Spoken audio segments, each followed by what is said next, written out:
एक स्यों जाका मन राता, विसरी तिसै पराई ताता। गुरु प्यारिओ, गुरु सवारिओ, नितनेम गुरबाणी चैनल सबसक्राइब कर लिओ ते वीडियो नूं शेयर करिओ। लाइक कमेंट भी जरूर करिया करो सारी संगत।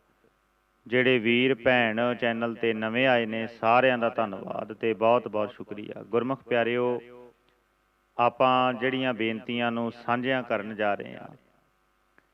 ਪਤੀ ਪਤਨੀ ਆਪਸ 'ਚ ਜਦੋਂ ਸਰੀਰਕ ਸੰਬੰਧ ਬਣਾਉਂਦੇ ਨੇ ਤਾਂ ਉਹਨਾਂ ਦਾ ਅੰਮ੍ਰਿਤ ਛਕਿਆ ਹੋਣਾ ਚਾਹੀਦਾ ਹੈ ਜਾਂ ਫਿਰ ਉਹਨਾਂ ਦਾ ਅੰਮ੍ਰਿਤ ਛਕਿਆ ਭੰਗ ਹੋ ਜਾਂਦਾ ਹੈ। ਇਹ ਬਹੁਤ ਵੱਡੇ ਸਵਾਲ ਨੇ ਤੇ ਬੜੀਆਂ ਵੱਡੀਆਂ ਇਹ ਵਿਚਾਰਾਂ ਸੀ ਜੋ ਸਾਡੇ ਮਨਾਂ ਦੇ ਵਿੱਚ ਘਰ ਕੀਤੀਆਂ ਹੋਈਆਂ ਸੀ। ਆਪਾਂ ਬੇਨਤੀਆਂ ਸਾਂਝੀਆਂ ਕਰਨੀਆਂ ਨੇ। ਫਤਿਹ ਬੁਲਾਓ, ਆਰੰਭਤਾ ਕਰੀਏ। ਆਖੋ ਜੀ ਵਾਹਿਗੁਰੂ ਜੀ ਕਾ ਖਾਲਸਾ, ਵਾਹਿਗੁਰੂ ਜੀ ਕੀ ਫਤਿਹ।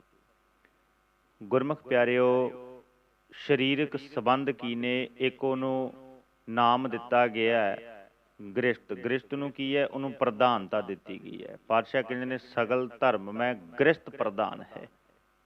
ਗ੍ਰਿਸ਼ਟ ਨੂੰ ਪ੍ਰਧਾਨਗੀ ਦਿੱਤੀ ਗਈ। ਤੇ ਹੁਣ ਮੈਂ ਬੇਨਤੀ ਕਰੂੰਗਾ, ਗ੍ਰਿਸ਼ਤੀ ਜੀਵਨ ਜਿੰਨੇ ਵੀ ਜਿਉਂਦੇ ਨੇ, ਜਿਨ੍ਹਾਂ ਦੇ ਘਰ ਨੇ, ਪਰਿਵਾਰ ਨੇ, ਜਾਂ ਜਿਨ੍ਹਾਂ ਦੇ ਆਪੋ ਆਪਣੇ ਬੱਚੇ ਨੇ, ਪਰਿਵਾਰ ਨੇ, ਉਹ ਸਾਰਾ ਕੁਝ ਗ੍ਰਿਸ਼ਟ ਧਰਮ ਦੇ ਵਿੱਚੋਂ ਹੀ ਹੋ ਕੇ ਗੁਜ਼ਰਿਆ।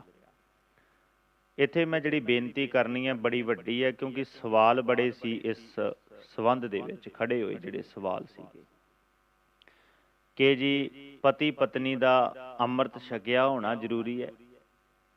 ਕਈ ਵਾਰੀ ਕੀ ਹੁੰਦਾ ਜੀ, ਪਤੀ ਦਾ ਅੰਮ੍ਰਿਤ ਛਕਿਆ ਹੁੰਦਾ, ਪਤਨੀ ਦਾ ਨਹੀਂ ਛਕਿਆ ਹੁੰਦਾ। ਕਈ ਵਾਰੀ ਪਤਨੀ ਦਾ ਛਕਿਆ ਹੁੰਦਾ ਤੇ ਪਤੀ ਦਾ ਨਹੀਂ ਛਕਿਆ ਹੁੰਦਾ। ਤੇ ਜਦੋਂ ਆਪਸ ਦੇ ਵਿੱਚ ਉਹਨਾਂ ਦਾ ਇੱਕ ਸੰਬੰਧ ਬਣਦਾ ਹੈ ਤੇ ਉਦੋਂ ਫਿਰ ਕੀ ਕਹਿੰਦੇ, ਅੰਮ੍ਰਿਤ ਛਕਿਆ ਭੰਗ ਹੋ ਜਾਂਦਾ। ਮੈਂ ਕਹਿੰਦਾ ਅੰਮ੍ਰਿਤ ਭੰਗ ਨਹੀਂ ਹੁੰਦਾ, ਉੱਥੇ ਸਿਰਫ ਇੱਕ ਰਹਿਤ ਭੰਗ ਹੋ ਜਾਂਦੀ ਹੈ। ਗੁਰੂ ਗੋਬਿੰਦ ਸਿੰਘ ਪਾਤਸ਼ਾਹ ਨੇ ਸਾਨੂੰ ਇਹ ਗੱਲ ਆਖੀ ਸੀ। 52 ਹੁਕਮ ਕਦੇ ਪੜ੍ਹਿਓ ਧਿਆਨ ਦੇ ਨਾਲ ਮੇਰੇ ਸਤਿਗੁਰੂ ਦੇ। 52 ਹੁਕਮਾਂ ਨੂੰ ਕਦੇ ਗੌਰ ਨਾਲ ਵੇਖਿਓ ਗੁਰਮੁਖੋ। ਉਹਦੇ ਵਿੱਚ ਲਿਖਿਆ ਹੋਇਆ ਹੈ ਕਿ ਜੇਕਰ ਇੱਕ ਸਿੰਘ ਦਾ ਅੰਮ੍ਰਿਤ ਛਕਿਆ ਤੇ ਉਹ ਆਪਣੀ ਘਰਵਾਲੀ ਨੂੰ, ਔਰਤ ਨੂੰ ਵੀ ਅੰਮ੍ਰਿਤ ਛਕਾ ਲਵੇ, ਉਹਨੂੰ ਵੀ ਸਿੰਘਣੀ ਸਜਾ ਲਏ। ਉਹਦਾ ਵੀ ਅੰਮ੍ਰਿਤ ਛਕਿਆ ਹੋਣਾ ਜ਼ਰੂਰੀ ਹੈ, ਕਿਉਂਕਿ ਰਹਿਤ ਦੇ ਵਿੱਚ ਪਰਪੱਕ ਹੋਣਾ ਬੜਾ ਲਾਜ਼ਮੀ ਹੈ। ਪਾਤਸ਼ਾਹ ਕਹਿੰਦੇ ਨੇ ਰਹਿਤ ਪਿਆਰੀ ਮੁਝ ਕੋ, ਸਿੱਖ ਪਿਆਰਾ ਨਾਹੇ। ਸਤਿਗੁਰੂ ਕਹਿੰਦੇ ਨੇ ਰਹਿਤ ਪਿਆਰੀ ਏ, ਰਹਿਤ ਪਿਆਰੀ ਲੱਗਦੀ ਏ। ਰਹਿਤ ਹੋਣੀ ਬੜੀ ਜ਼ਰੂਰੀ ਹੈ। ਰਹਿਤ ਹੋਈ ਨਾ, ਰਹਿਤ ਦੇ ਵਿੱਚ ਹੀ ਸਾਰਾ ਕੁਝ ਮਿਲਦਾ ਹੈ। ਤੇ ਜਦੋਂ ਪਤੀ ਪਤਨੀ ਆਪਸ ਦੇ ਵਿੱਚ ਉਹਨਾਂ ਦਾ ਇੱਕ ਸੰਬੰਧ ਬਣਦਾ ਤੇ ਉਦੋਂ ਅੰਮ੍ਰਿਤ ਭੰਗ ਨਹੀਂ ਹੁੰਦਾ ਗੁਰਮੁਖੋ। ਉਦੋਂ ਕੇਵਲ ਤੇ ਕੇਵਲ ਮਰਜ਼ਾਦਾ ਭੰਗ ਹੋ ਜਾਂਦੀ ਹੈ। ਯਾਦ ਰੱਖਿਓ, ਰਹਿਤ ਉੱਥੇ ਭੰਗ ਹੋ ਜਾਂਦੀ ਹੈ। ਰਹਿਤ ਦੇ ਵਿੱਚ ਇੱਕ ਖੜੋਤ ਪੈ ਜਾਂਦੀ ਹੈ। ਹੁਣ ਪਾਤਸ਼ਾਹ ਨੇ ਤੇ ਇੱਕੋ ਗੱਲ ਕਹੀ ਹੈ। ਸਤਿਗੁਰੂ ਕਹਿੰਦੇ ਨੇ ਜਦੋਂ ਅੰਮ੍ਰਿਤ ਛਕਾਉਂਦੇ ਆ ਨਾ ਪੰਜ ਪਿਆਰੇ, ਉਦੋਂ ਇੱਕੋ ਗੱਲ ਕਹਿੰਦੇ ਨੇ ਕਿ ਆਪਣਾ ਜਿਹੜਾ ਤੁਸੀਂ ਪਤੀ ਪਤਨੀ ਦਾ ਰਿਸ਼ਤਾ ਨਾ, ਉਹ ਆਪਸ ਵਿੱਚ ਕਾਇਮ ਰੱਖਣਾ ਤੇ ਪਰਾਈ ਔਰਤ ਨੂੰ, ਵੱਡੀ ਨੂੰ ਮਾਂ ਬਰਾਬਰ ਦੀ ਨੂੰ ਭੈਣ ਤੇ ਛੋਟੀ ਨੂੰ ਧੀ ਕਰਕੇ ਜਾਣਨਾ। ਇਹੀ ਸਿਖਾਉਂਦੇ ਨਾ ਪੰਜ ਪਿਆਰੇ। ਏਕਾ ਨਾਰੀ ਜਤੀ ਹੋਏ, ਪਰ ਨਾਰੀ ਧੀ ਭੈਣ ਬਖਾਨਾ। ਇਹੋ ਸਿਖਾਉਂਦੇ ਨੇ ਨਾ। ਤੇ ਉਹਨਾਂ ਦਾ ਭਾਵ ਇਹ ਵੇ ਕਿ ਆਪਣੇ ਪਤੀ ਵਰਤਾ ਧਰਮ ਦੇ ਵਿੱਚ ਪਤਨੀ ਨੇ ਪਰਪੱਕ ਰਹਿਣਾ ਤੇ ਪਤਨੀ ਵਰਤਾ ਧਰਮ ਦੇ ਵਿੱਚ ਪਤੀ ਨੇ ਪਰਪੱਕ ਰਹਿਣਾ। ਦੋਨਾਂ ਨੇ ਆਪੋ ਆਪਣੇ ਇਸ ਸੰਬੰਧ ਨੂੰ ਇੱਕ ਧਰਮ ਸਮਝ ਕੇ ਨਿਭਾਉਣਾ ਹੈ। ਯਾਦ ਰੱਖਿਓ, ਇਹ ਸਾਰੀਆਂ ਗੱਲਾਂ ਜੋ ਅੱਜ ਕੱਲ੍ਹ ਦੇ ਸਮੇਂ ਦੇ ਦੌਰਾਨ ਚੱਲਦੀਆਂ ਨੇ ਉਹ ਨਹੀਂ ਕਰਨੀਆਂ। ਸਮਝ ਹੀ ਗਏ ਹੋਵੋਗੇ ਤੁਸੀਂ ਸਾਰੇ। ਜਿਸ ਤਰ੍ਹਾਂ ਸਮਾਂ ਚੱਲਦਾ ਹੈ ਅੱਜ ਕੱਲ੍ਹ, ਸਮੇਂ ਦੀਆਂ ਤਬਦੀਲੀਆਂ ਨੇ ਕਿ ਬੰਦਾ ਬਾਹਰੇ ਝਾਕ ਰੱਖਦਾ, ਕੋਈ ਪਰਿਵਾਰ ਕਿੱਧਰ ਚੱਲਿਆ, ਕੀ ਹੋ ਰਿਹਾ। ਇਹਨਾਂ ਗੱਲਾਂ ਨਾਲ ਘਰ ਪਰਿਵਾਰ ਖਿੰਡਦੇ ਨੇ। ਮੇਰੇ ਪਾਤਸ਼ਾਹ ਨੇ ਪਹਿਲਾਂ ਹੀ ਕਹਿ ਦਿੱਤਾ ਸੀ ਕਿ ਆਪਣੇ ਇਸ ਧਰਮ ਨੂੰ ਇੱਕ ਧਰਮ ਸਮਝ ਕੇ ਸਮਝਣਾ, ਗ੍ਰਸਤ ਧਰਮ ਨੂੰ ਧਰਮ ਸਮਝਣਾ। ਤੇ ਯਾਦ ਰੱਖਿਓ, ਬਾਹਰਲੀਆਂ ਇਹ ਸਾਰੀਆਂ ਠੱਗੀਆਂ ਠੋਰੀਆਂ ਬੰਦ ਕਰ ਦਿਓ। ਮੈਂ ਜੋ ਕਹਿਣਾ ਚਾਹੁੰਦਾ ਸ਼ਾਇਦ ਤੁਸੀਂ ਸਮਝ ਹੀ ਗਏ ਹੋਵੋਗੇ, ਇਹਦੇ ਵਿੱਚ ਕੋਈ ਸ਼ੱਕ ਨਹੀਂ ਗੱਲ ਵਿੱਚ। ਤੇ ਮੈਂ ਬੇਨਤੀ ਕਰੂੰਗਾ, ਜਦੋਂ ਪਤਨੀ ਤੇ ਪਤੀ ਆਪਸ ਦੇ ਵਿੱਚ ਗੱਲਬਾਤ ਕਰਦੇ ਨੇ, ਉਹਨਾਂ ਨੇ ਆਪਸ ਦੇ ਵਿੱਚ ਇੱਕ ਦੂਜੇ ਦਾ ਜੂਠਾ ਵੀ ਖਾਣਾ ਪੀਣਾ, ਉਹ ਸਾਰੀਆਂ ਚੀਜ਼ਾਂ ਇੱਥੇ ਮੈਟਰ ਕਰਦੀਆਂ ਨੇ। ਉਦੋਂ ਕੇਵਲ ਤੇ ਕੇਵਲ ਰਹਿਤ ਭੰਗ ਹੁੰਦੀ ਹੈ। ਤੇ ਪਾਤਸ਼ਾਹ ਕਹਿੰਦੇ ਨੇ ਰਹਿਤ ਹੀ ਤੇ ਭੰਗ ਨਹੀਂ ਹੋਣੀ ਚਾਹੀਦੀ। ਰਹਿਤ ਪਿਆਰੀ ਮੁਝ ਕੋ ਸਿੱਖ ਪਿਆਰਾ ਨਾਹੀਂ। ਪਾਤਸ਼ਾਹ ਕਹਿੰਦੇ ਨੇ ਰਹਿਤ ਹੀ ਤੇ ਭੰਗ ਨਹੀਂ ਹੋਣੀ ਚਾਹੀਦੀ, ਰਹਿਤ ਹੀ ਤੇ ਮੈਨੂੰ ਚਾਹੀਦੀ ਹੈ।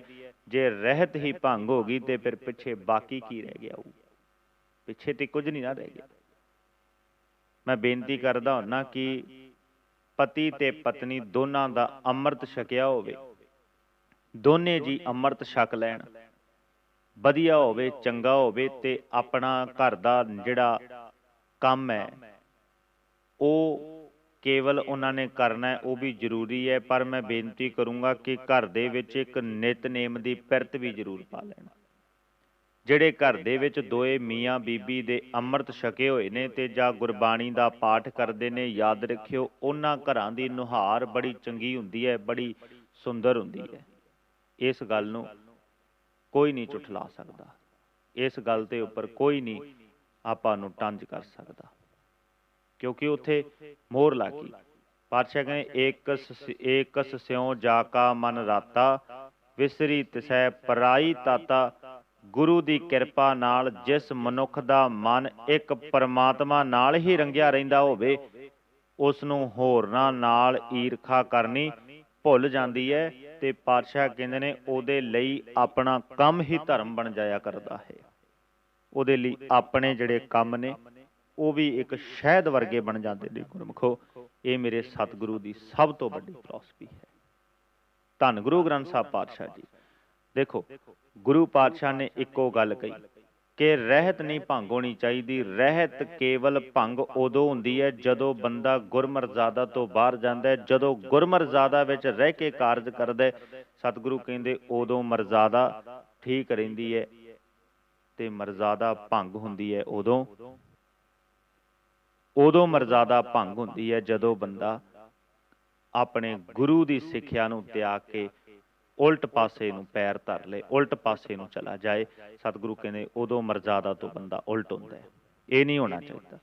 ਇਸ ਕਰਕੇ ਪਤੀ ਪਤਨੀ ਆਪਸ ਦੇ ਵਿੱਚ ਅੰਮ੍ਰਿਤ ਛਕਣ, ਵਿਚਾਰ ਵਟਾਂਦਰਾ ਕਾਇਮ ਕਰਕੇ ਤੇ ਗ੍ਰਸਤ ਨੂੰ ਪ੍ਰਧਾਨਤਾ ਦਿੱਤੀ ਸਤਿਗੁਰੂ ਨੇ। ਤੇ ਇਸ ਗ੍ਰਸਤੀ ਜੀਵਨ ਨੂੰ ਧਰਮ ਸਮਝ ਕੇ ਨਿਭਾਉਣਾ ਚਾਹੀਦਾ ਤੇ ਆਪੋ ਆਪਣੇ ਘਰਾਂ ਦੇ ਵਿੱਚ ਗੁਰਬਾਣੀ ਦੇ ਨਿਤਨੇਮ ਦੇ ਗੁੱਟ ਕੇ ਲਿਆ ਕੇ ਰੱਖੀਏ, ਨਿਤਨੇਮ ਕਰੀਏ। ਇਹ ਸਭ ਤੋਂ ਵੱਡੀ ਸੇਵਾ ਹੈ। ਗੁਰਮੁਖੋ, ਸਾਨੂੰ ਇਸ ਗੱਲ ਤੇ ਪਹਿਰਾ ਦੇਣਾ ਪਏਗਾ, ਸੋਚਣਾ ਪਏਗਾ। ਸਤਿਗੁਰੂ ਜੀ ਕਿਰਪਾ ਕਰਨ, ਮਿਹਰ ਕਰਨ। ਇੰਨੀਆਂ ਕੁ ਬੇਨਤੀਆਂ ਪ੍ਰਵਾਨ ਕਰਨੀਆਂ ਜੀ। ਨਿਤਨੇਮ ਗੁਰਬਾਣੀ ਚੈਨਲ ਸਬਸਕ੍ਰਾਈਬ ਕਰਕੇ ਰੱਖਿਓ। ਭੁੱਲ ਚੁੱਕ ਲਈ ਖਿਮਾ।